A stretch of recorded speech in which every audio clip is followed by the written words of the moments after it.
उसका नाम निरूपा था और ये नाम उसकी बुआ ने रखा था।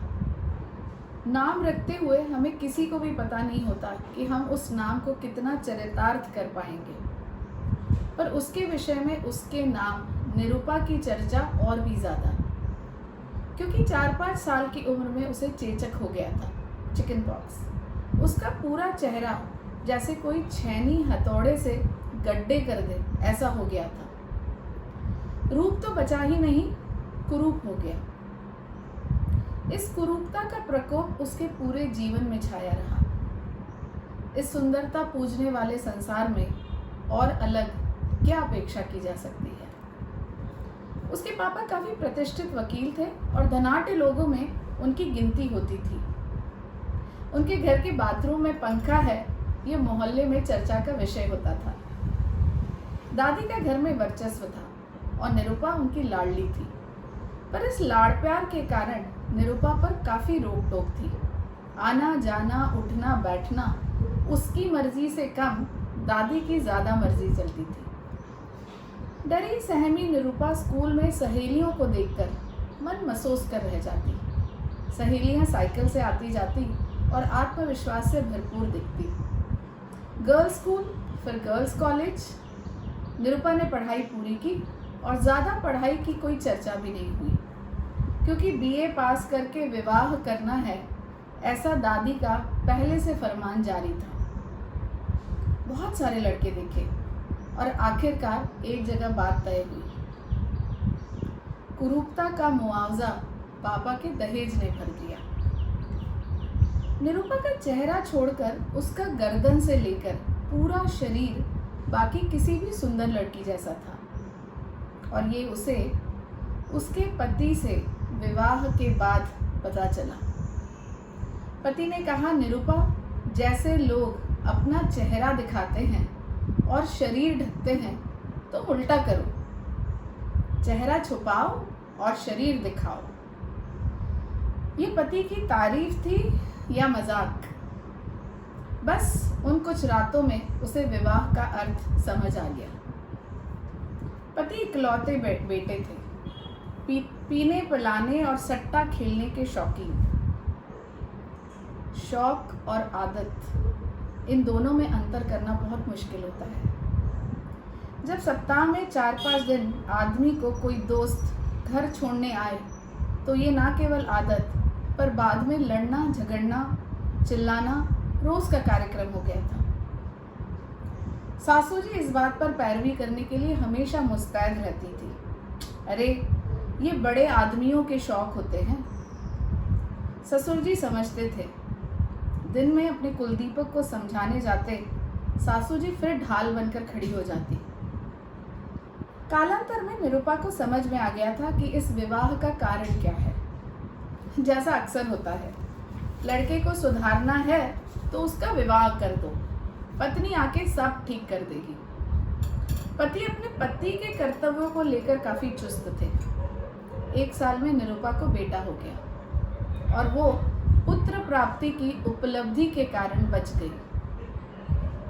यह झूठ होगा यदि वो पूरे 8 सालों को तराजू के एक पलड़े में रखेगी। बहुत सारे ऐसे क्षण समय जब उसके और उसके पति ने अच्छा समय गुजारा था, पर तराजू के दोनों पलड़ों में बहुत अंतर था। पति की आदत बढ़ती जा रही थी। बहुत उपाय किए, खाने में दवा मिलाई, तावीज़ बांधे, 1-2 बार मायके में भी बताने की कोशिश की। मायके से ये सवाल पूछे गए, कंवर साहब तुझे मारते हैं क्या? तुझे खाने पीने को मिलता है ना? उसने कोई जवाब नहीं दिया। मन में जवाब दिए, नहीं मारते, और हाँ, कभी कभी प्यार भी करते हैं। पक्का नहीं पता, पर लगता तो प्यार ही है। और खाने की बात करें तो 4 समय के खाने के अलावा भी मिल जाता है। और हाँ, जेवर साड़ी भी मिलती है त्योहारों पे। उसे समझ आ गया कि पापा और दादी के गुजर जाने के कारण मायका अब वार त्योहार में जाने वाली जगह ही बचा है। इसी बीच सट्टा प्रकरण में पति के ऊपर बहुत कर्ज हो गया। एक दुकान बेचनी पड़ी और बाकी दुकान देनदारों से बचने के लिए ससुर जी ने पति को धनबाद भेज दिया। ईमानदारी से कहूँ तो घर में शांति थी। रोज के झगड़े झंझट से सबके लिए निजात थी। और इस बीच निरूपा की उनसे मुलाकात हो गई। वो निरूपा के पति के बचपन के दोस्त थे, पर कभी कभार मिलते थे क्योंकि उनको ये हरकतें नागवार लगती थी। वकील, पुलिस, देनदारों से निपटने में निरूपा का उनसे काफ़ी मिलना जुलना होता था और धीरे धीरे ये मिलना जुलना दोनों को अच्छा लगने लगा। निरूपा के लिए यह एक अलग अनुभव था कि पुरुष ऐसे भी होते हैं। कितनी छोटी छोटी बातें। एक दिन बेटे की दवाई खरीदनी थी। दुकान रास्ते के उस पार डिवाइडर्स के परे था। गाड़ी घुमाकर उन्होंने दुकान के सामने खड़ी कर दी और कहा, जाओ दवाई ले लो। उनकी ये छोटी छोटी बातें उसे सुखद आश्चर्य से भर देती थी। कुछ मिलना जुलना कारणों से था और कुछ वो दोनों ढूंढ लेते थे। एक दिन वकील से जमानत की बात करने जाना था। कार में बैठकर निरूपा रो पड़ी। एक दिन पहले पीटीएम में अकेले जाने का दुख, उसके अलावा अपमान और संताप बाहर निकल पड़ा। उन्होंने निरूपा को रोते हुए देखकर उसका हाथ पकड़कर उसे सांत्वना दी और कहा, मत चिंता करो, सब ठीक हो जाएगा निरूपा, दिन बदलते हैं। और जैसे सही में दिन बदल गए, जैसे कोई जादू हो गया। आत्मविश्वास बढ़ने का निरूपा का एक कारण कि उसे अपनी ड्रेस डिज़ाइनिंग के कोर्स के दम पर बुटीक खोल लिया और वो खुद सुंदर नहीं पर लोगों को सुंदर बनाने का काम उसका चल पड़ा।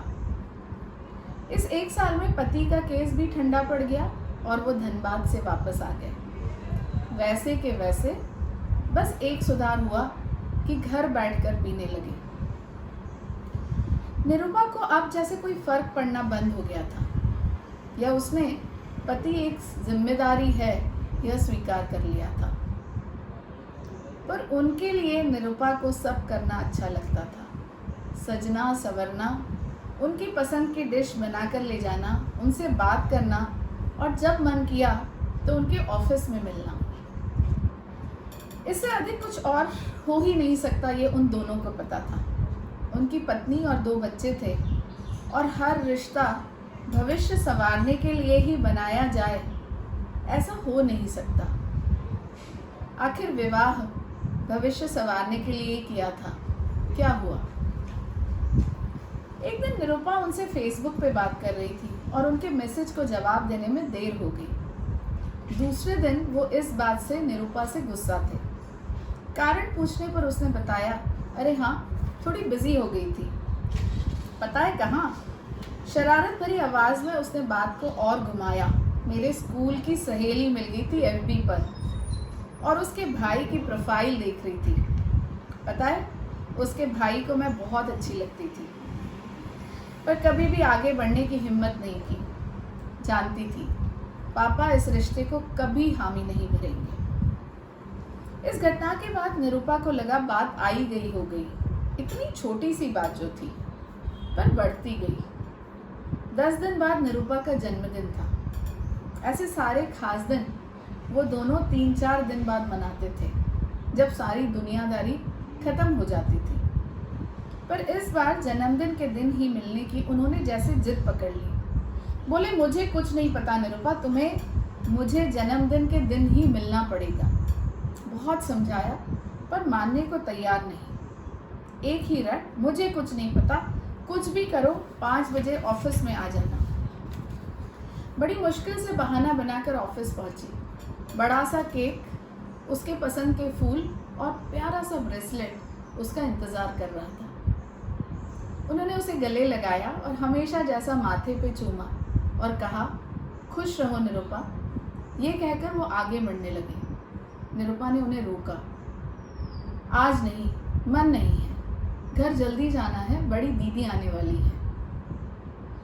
उन्होंने उसकी बात नहीं सुनी। नहीं, आज मेरी बात माननी पड़ेगी। घर लौटते समय मन तरह तरह के सवाल निरूपा से कर रहा था। माने से नहीं मान रहा था। कुछ घटनाओं की कड़ियाँ जोड़ रहा था। उस एफबी की घटना के बाद उसका पासवर्ड मांगना, फ़ोन किसी बहाने से लेकर चेक करना, बुटीक में अचानक आकर ये देखना कि वो कहाँ है। और इसलिए ऑफिस में केक, फूल और ब्रेसलेट के अलावा जो उसका इंतज़ार कर रहा था वो एक पुरुष अहम भी था, उस अहम से निकला अधिकार। इस घटना के बाद निरुपा ने 15-20 दिन एक अजीब सी झुंझलाहट और चिढ़ महसूस की, अपने लिए भी और उनके लिए भी। मन में काफ़ी तर्क वितर्क चल रहे थे। आज मैं जो कुछ हूँ उनके कारण हूँ, ये भी विचार आया। इस बीच उनके कई फ़ोन आए, मिलने की बात कर रहे थे, पर कहीं भी उस दिन के लिए कोई पश्चाताप नहीं था। पर निरुपा का निर्णय हो चुका था। अगली बार फ़ोन आया तो निरुपा ने कहा, ठीक है, कल 2 बजे उसी जगह पर। मिलते बराबर उससे पूछा, क्या बात है निरुपा, फेसबुक पर अकाउंट डिलीट नहीं किया अभी तक? उसने कहा, कुछ बात करनी है। मुझे पता था कि मैं आपकी पत्नी कभी नहीं बन सकती। शुरुआत में मुझे इस बात का दुख था, पर इन 7-8 सालों में वो दुख नहीं रहा। हम दोनों बहुत अच्छे दोस्त और कभी कभी उस दोस्ती से परे पुरुष और स्त्री भी बने, पर उसमें भी दोस्ती की बुनियाद थी। पिछले 2-3 महीने से ये गणित जैसे बिगड़ गया है और मैं आपको आज बताने आई हूँ कि मैं आपसे अब नहीं मिलूँगी। मुझे आप में दूसरा पति नहीं चाहिए, क्योंकि मुझे अब फिर से पत्नी नहीं बनना है। यह कहकर उसने अपनी कॉफ़ी ख़त्म की और जाने के लिए खड़ी हुई। हाँ, और एक और आखिरी बात, ये आत्मविश्वास और चेचक के दागों से भरा चेहरा सुंदर लगने में बहुत कष्ट किए हैं। इसे मैं इतनी आसानी से नहीं गंवाऊंगी। FB पे मुझे मत ढूंढिएगा, मैंने अकाउंट डिलीट कर दिया है।